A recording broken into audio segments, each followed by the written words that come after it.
ओम शांति ओम शांति ओम शांति। आज 1 अप्रैल 2025 की साकार मुरली है। मीठे बच्चे, भगवान नॉलेजफुल हैं, उन्हें जानी जाननहार कहना ये उल्टी महिमा है।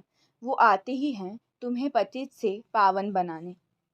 मीठे बच्चे, बाबा नॉलेजफुल हैं, उन्हें जानी जाननहार कहना ये उल्टी महिमा है। बाबा आते ही हैं तुम्हें पतित से पावन बनाने।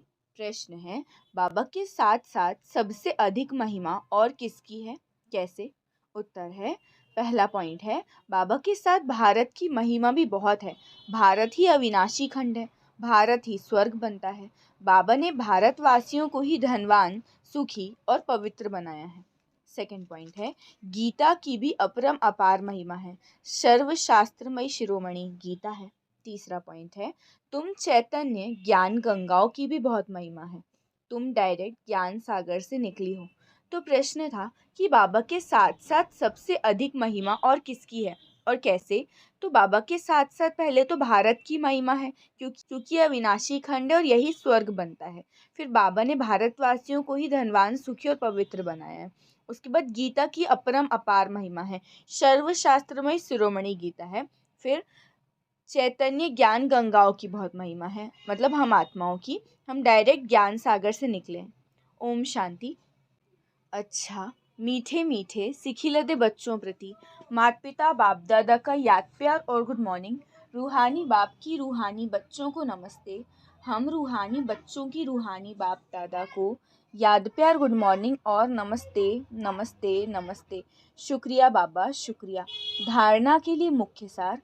पहला पॉइंट है, उच्च पद के लिए श्रीमत पर चल अच्छे मैनर्स धारण करने हैं। सेकंड पॉइंट है, सच्चा आशिक बन एक माशूक को ही याद करना है।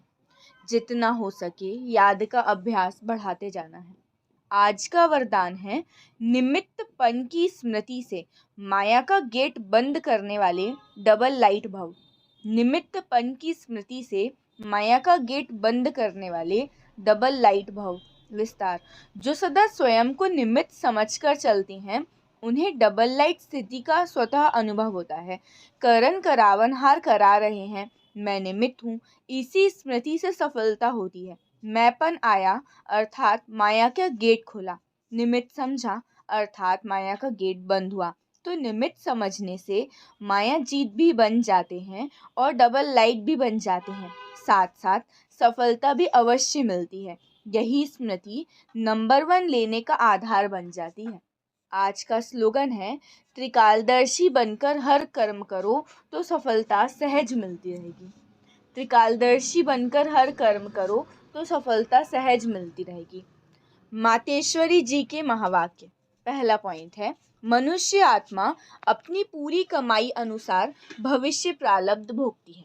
विस्तार, देखो, बहुत मनुष्य ऐसे समझते हैं हमारे पूर्व जन्मों की अच्छी कमाई से अभी ये ज्ञान प्राप्त हुआ है, परंतु ऐसी बात नहीं है। पूर्व जन्म का अच्छा फल है, ये तो हम जानते हैं। कल्प का चक्र फिरता रहता है, सतो रजो तमो बदली होता रहता है, परंतु ड्रामा अनुसार पुरुषार्थ से प्रारब्ध बनने की मार्जिन रखी है। तब तो वहाँ सतयुग में कोई राजा रानी, कोई दासी, कोई प्रजापद पाते हैं। तो यही पुरुषार्थ की सिद्धि है। वहाँ द्वैत ईर्ष्या होती नहीं, वहाँ प्रजा भी सुखी है। राजा रानी प्रजा की ऐसी संभाल करते हैं जैसे माँ बाप अपने बच्चों की संभाल करते हैं। वहाँ गरीब साहूकार सब संतुष्ट हैं। इस एक जन्म के पुरुषार्थ से 21 पीढ़ी के लिए सुख भोगेंगे। ये है अविनाशी कमाई। जो इस अविनाशी कमाई में अविनाशी ज्ञान से अविनाशी पद मिलता है। अभी हम सतयुगी दुनिया में जा रहे हैं, ये प्रैक्टिकल खेल चल रहा है, यहाँ कोई छू मंत्र की बात नहीं है। सेकंड पॉइंट है, गुरु मत, शास्त्रों की मत, कोई परमात्मा की मत नहीं है। विस्तार, परमात्मा कहते हैं बच्चे, ये गुरु मत, शास्त्र मत, कोई मेरी मत नहीं है। ये तो सिर्फ मेरे नाम की मत देते हैं, परंतु मेरी मत तो मैं जानता हूँ। मेरे मिलन का पता मैं आकर देता हूँ, उसके पहले मेरी एड्रेस कोई नहीं जानता। गीता में भल भगवान उवाच है, परंतु गीता भी मनुष्यों ने बनाई है। भगवान तो स्वयं ज्ञान का सागर है। भगवान ने जो महावाक्य सुनाए हैं उनका यादगार फिर गीता बनी है।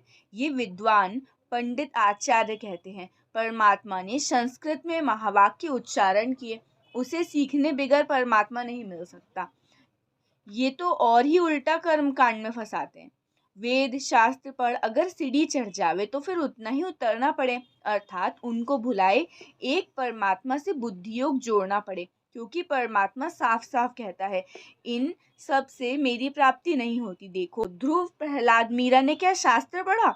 यहाँ तो पढ़ा हुआ भी सब भूलना पड़ता है। जैसे अर्जुन ने पढ़ा था तो उनको भी भूलना पड़ा। भगवान के साफ महावाक्य हैं, श्वासोश्वास मुझे याद करो।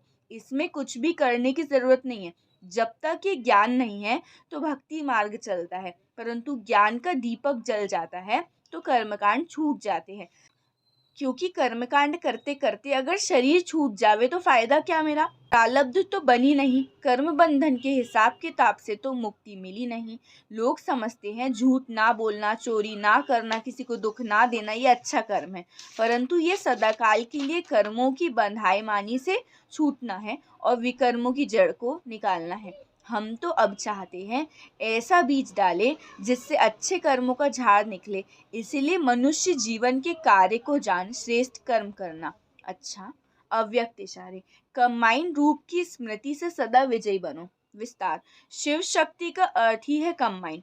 बाप और आप दोनों मिलाकर कहते हैं शिव शक्ति, तो जो कंबाइंड है उसे कोई अलग नहीं कर सकता। यही याद रखो कि हम कंबाइंड रहने के अधिकारी बन गए। पहले ढूंढने वाले थे और अभी साथ रहने वाले हैं। ये नशा सदा रहे। अच्छा, ओम शांति, ओम शांति, ओम शांति।